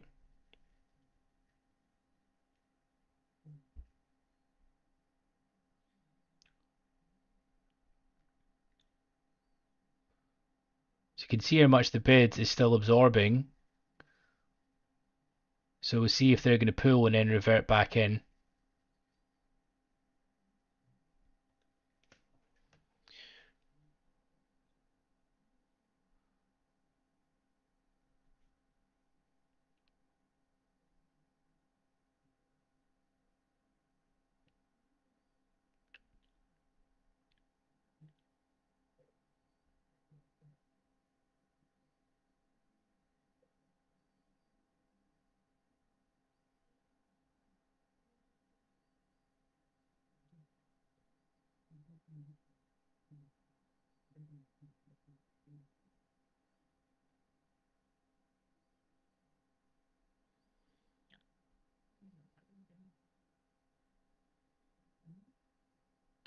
To catch up with what you guys are saying here. Each prop firms have their own rules, so in advance to check the maximum allowed contract. Yeah, exactly. Well, 9 PAs, 49 evals since March. I quickly realized I wasn't ready, took 2 month break and sim traded. Greatly improved my focusing on order flow and so far. Wow. Well done, dude. Well done, and that's the thing, that's the reality of trading, dude. And Kem, that you need to, like, your journal is your friend. If the market is not conducive to the current, what you perceive as an edge, work in your journal. Get a statistical edge. You know, yeah, it's always for the last. We got from 10 to 4 to like 3 minutes past 4, so that I call it 50 minutes. But it's 50 minutes of volume where the market tends to move.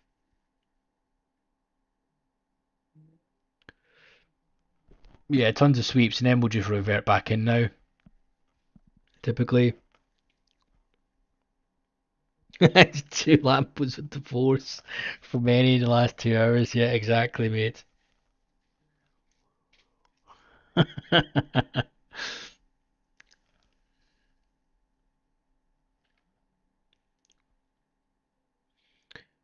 Oh, you mean sorry, dude, the guy? No, another person can't copy my trades. No, no. I don't think there's ever going to be a time where I would ever want that. To be honest with you, you know, the only thing I would ever be game for would be to risk manage and assist people in that manner, but not for people to for me to execute and copy trades or whatever. I'm not a fund, to be honest, mate. And also, there's the downside as well. If I even gave a remote chance of that being a thing, then the amount of scammers that would plague me would be insane. Do you know what I mean? Oh yeah, I'll trade your money for you, and then it's Mr. OrderFlow with an extra L or something, and people send him money or something crazy. Like there's. But in terms of people that want to improve their edge, want to run through the journal, I do offer a solution for that. I don't really talk about it to be honest, because I don't want to be one of these guys that goes on about those things. But that's typically something I can do where you review your journal if you've got a specific data set. We can have a look at and drill through the numbers and see where you need to improve upon, where you're going wrong. And sometimes it's always good to have a second pair of eyes on your trading because sometimes you can't see the wood for the trees, and that goes with anything. And I'm a firm believer of that. It's the reason why when you go to the gym, you get a personal trainer. A lot of the time it's for accountability and to keep you motivated and keep you on track. It's not because they can tell you how to do a shoulder press or to do a lat pull down. Do you know what I mean? But in terms of me actually doing a specific strategy, I mean, you guys have heard me harp on about that for a long time. It's I wouldn't even know where to begin with that because it's trading is not about a specific strategy. I trade a multitude of different things. Things like sometimes I'll counter trend trade, sometimes I'll break out. Just depends. Um, and you really only get that discretionary skill set when you've done it for years, and you've watched the tape for so long. You get a feel for it. But typically, you need to always, regardless of how good your feel is, you need to always manage risk accordingly. Just because, and the brain is an amazing thing. When you watch the markets like this continuously, your brain is learning patterns without you actually realizing it. And that's a lot of the time where you get gut instinct that just gets better over time. I can't remember the proper psychological term for it, but it's a certain part of your brain that recognizes that you're not maybe consciously aware of. It's like,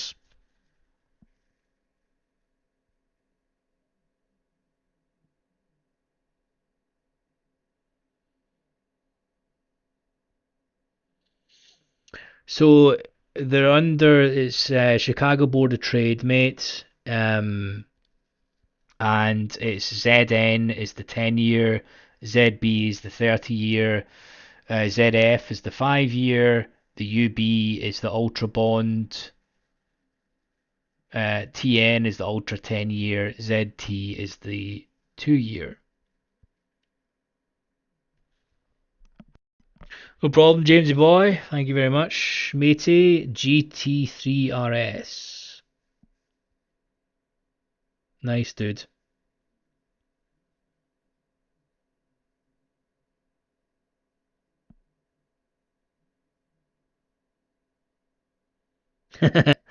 Nice.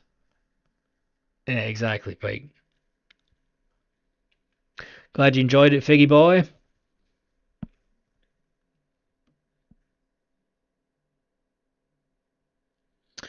Yeah, exactly, Nan. So I need to get into a habit of default recording all my trades because sometimes I do it and sometimes I don't. So I need to get into the habit of it, doing it, and then I'll maybe do like a series where we run through positions, whether we're good, the bad trades, scratches, whether regardless of what they are. I think there's always going to be good learning material from it. But the reason being as well is the majority of people trade ES and NQ and stuff, and I, if ES was 400, best bid offer and stuff, like I would be trading ES, but it's not. It's a tenth of that, which is not. I don't really like thin markets, to be honest. If I wanted to have the volatility and trade like that, I'd probably trade oil. And oil is a great market if you can trade it well. It moves. It really moves. Why are we moving at this time? Well, we're not really, are we? Just no contracts. Bid pooling again. When we look at volume at any platform, is that volume only for the platform or total volume traded at exchange? That is a great question, mate. Great question. So, if you're talking about futures, then yes, what you're seeing right now on your screen is the total contracts that is traded for that contract for this session everywhere in the world for this specific contract, right?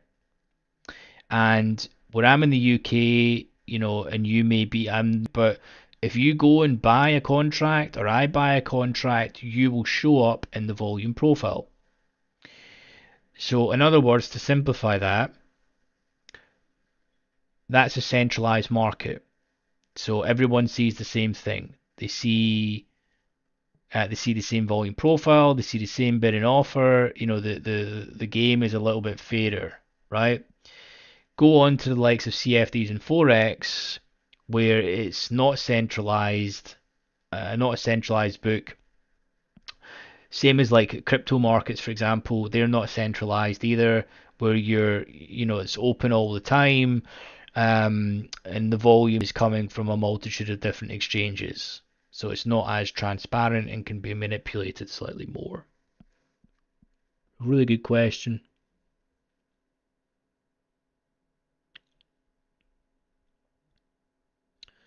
You're assuming you need a specific package to have access.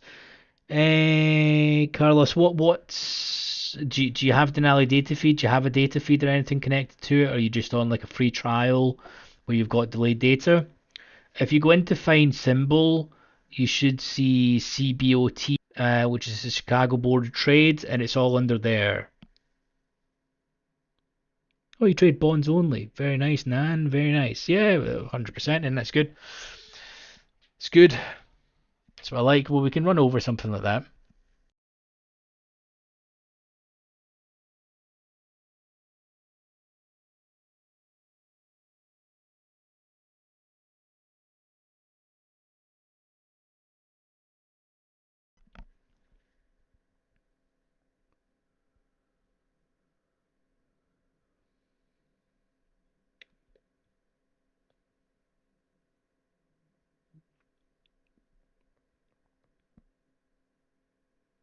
Is it the 30-year you trade, Nan, or the as well? I mainly execute on the 10-year. I just find I can be wrong easier on the 10s. Doesn't run as much, but my reasoning for that is I can just add on more size, to be honest. I don't really need it to run very much.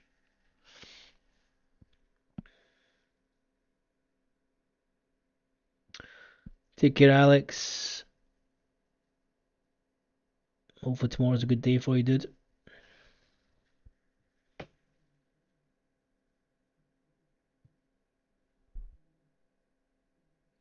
No problem, dude. Have a great night, my friend. Nan, I was saying, do you trade? You said you trade bonds. Do you trade? There's the ultra and the 30-year you trade, or what do you trade? Ah, okay. So you don't. So you trade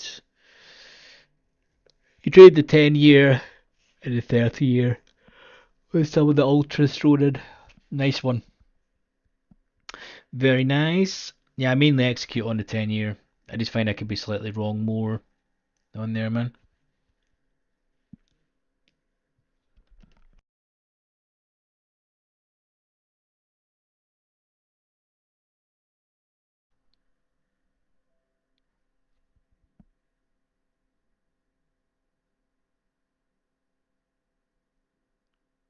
Mostly a 30-year. Okay, Betty. Yeah, 30 years get the best tick to commission ratio for sure. That's what's the most appealing about it.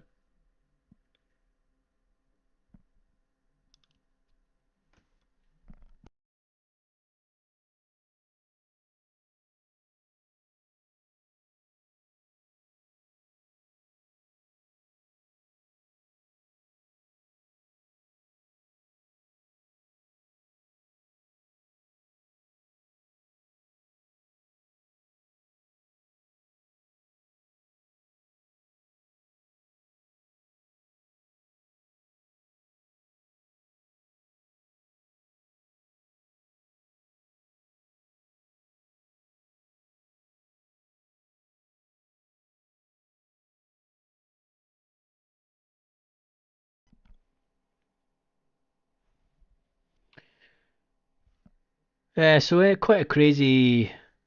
It's not really crazy, just a weird close. The last two closes have been weird.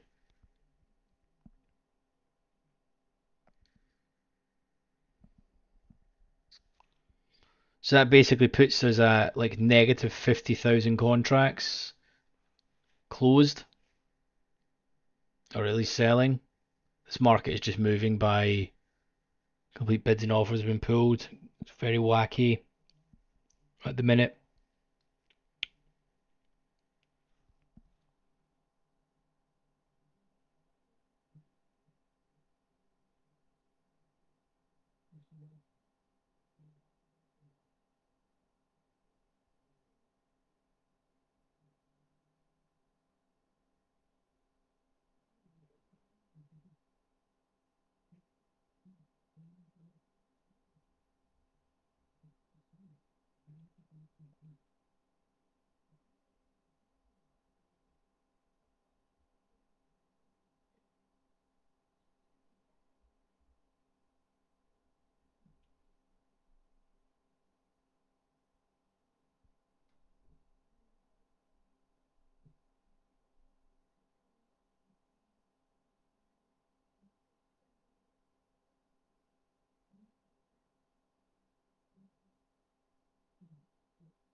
Anyways, guys, I hope you have a fantastic, not great at all. So if the numbers come in basically hotter than expected for more unemployment claims, then not going to be fantastic. It's basically a sign that the Fed has left it too late, and we may get more aggressive cuts in the coming weeks.